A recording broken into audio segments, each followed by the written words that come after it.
Bien le bonjour, je vais vous présenter aujourd'hui la spermatogenèse. Qu'est-ce que c'est que la spermatogenèse? Eh bien, c'est la série d'événements qui va mener à la production des gamètes masculins, c'est-à-dire les spermatozoïdes.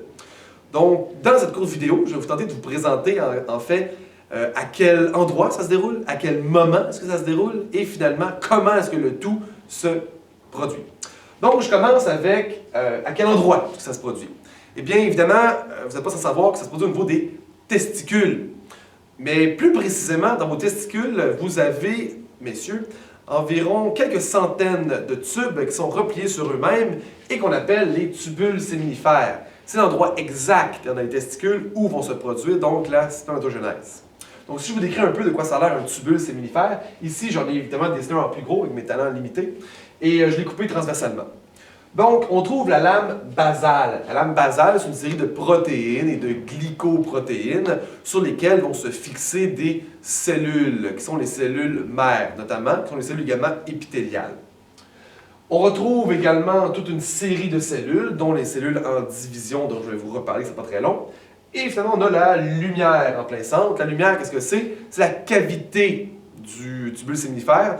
Une cavité qui est remplie de liquide et c'est à l'endroit où on va retrouver les spermatozoïdes qui sont les plus matures. Maintenant, à quel moment est-ce que ça se produit? Eh bien, ça commence à la puberté et ça se termine jusqu'à la mort de l'individu, donc évidemment chez l'homme. Le processus de la cellule mère jusqu'à la production de spermatozoïdes matures prend environ 60 jours. Maintenant, comment est-ce que se déroule la spermatogenèse? Eh bien, on commence très proche de la lame basale, c'est-à-dire avec la spermatogonie. La spermatogonie, c'est la cellule mère des spermatozoïdes. Cette cellule doit en fait se multiplier à maintes et maintes reprises par mitose. Donc, elle va produire deux cellules qui sont absolument identiques à elle au niveau génétique, c'est-à-dire la spermatogonie A et la spermatogonie B. Quelle est la différence entre ces deux cellules, outre la lettre? Eh bien, la spermatogonie A va redevenir, si vous voulez, une spermatogonie initiale. Elle va avoir le même rôle que sa cellule mère. Elle aussi va subir plusieurs mitoses. Il ne faut pas oublier qu'un homme, en moyenne, produit environ 400 millions de spermatozoïdes par jour. Donc, c'est de multiples divisions qui doivent se produire. Donc, on a besoin de beaucoup de cellules mères en réserve. Donc, les spermatogonies sont des cellules mères, cellules souches qui sont diploïdes. Donc, évidemment, ces deux cellules filles, les deux spermatogonies, sont également diploïdes, sont identiques. La spermatogonie B, quant à elle, elle va maturer en spermatocyte primaire, donc, ou de premier ordre. J'ai mis un 1 en chiffre romain pour indiquer primaire. C'est le spermatocyte primaire qui va entamer la méiose 1.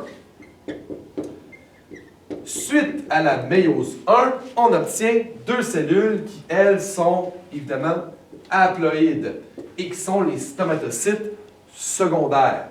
Je suis inscrit ici que le spermatocyte primaire était également diploïde.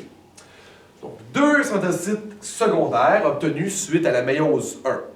Chacun des spermatocytes secondaires va subir, quant à lui, la méiose 2. Comme ceci. Pour donner en bout de ligne 4 cellules. Vous vous souvenez que la méiose produit 4 cellules haploïdes qui sont différentes génétiquement de la cellule mère, qui dans ce cas-ci est le spermatocyte primaire.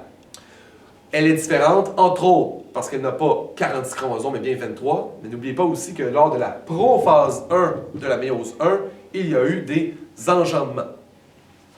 Les spermatides sont des cellules qui sont immatures. Si je reprends ici mon dessin, vous aviez spermatogonie A et B, donc la B qui s'éloigne, si on veut, de la lame basale. J'ai ici mon spermatocyte primaire, mes deux spermatocytes secondaires, et ensuite 4 spermatides.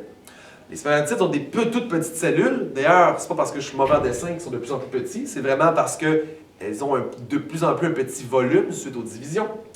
Donc, les spermatides sont des cellules qui ne sont pas encore matures. Souvenez-vous, un spermatozoïde, eh bien, c'est une cellule qui possède notamment un flagelle et qui a également à sa tête un acrosome qui va lui servir à perforer la membrane de l'ovule.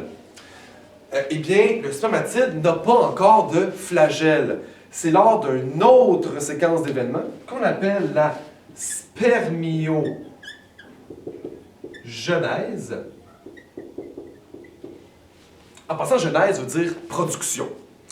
Donc, c'est lors de la spermiogénèse que les spermatides vont devenir de plus en plus proches de la maturité pour développer l'acrosome, pour développer le flagelle et autres éléments, pour pouvoir donner éventuellement des spermatozoïdes qui sont matures et qui vont se retrouver dans la lumière. Suite à ça, les spermatozoïdes qui sont prêts vont se rendre dans le rété testis du testicule pour finalement se rendre dans l'épididyme où ils vont loger en attendant soit d'être éliminés ou en attendant l'éjaculation. Donc voici pour la spermatogenèse.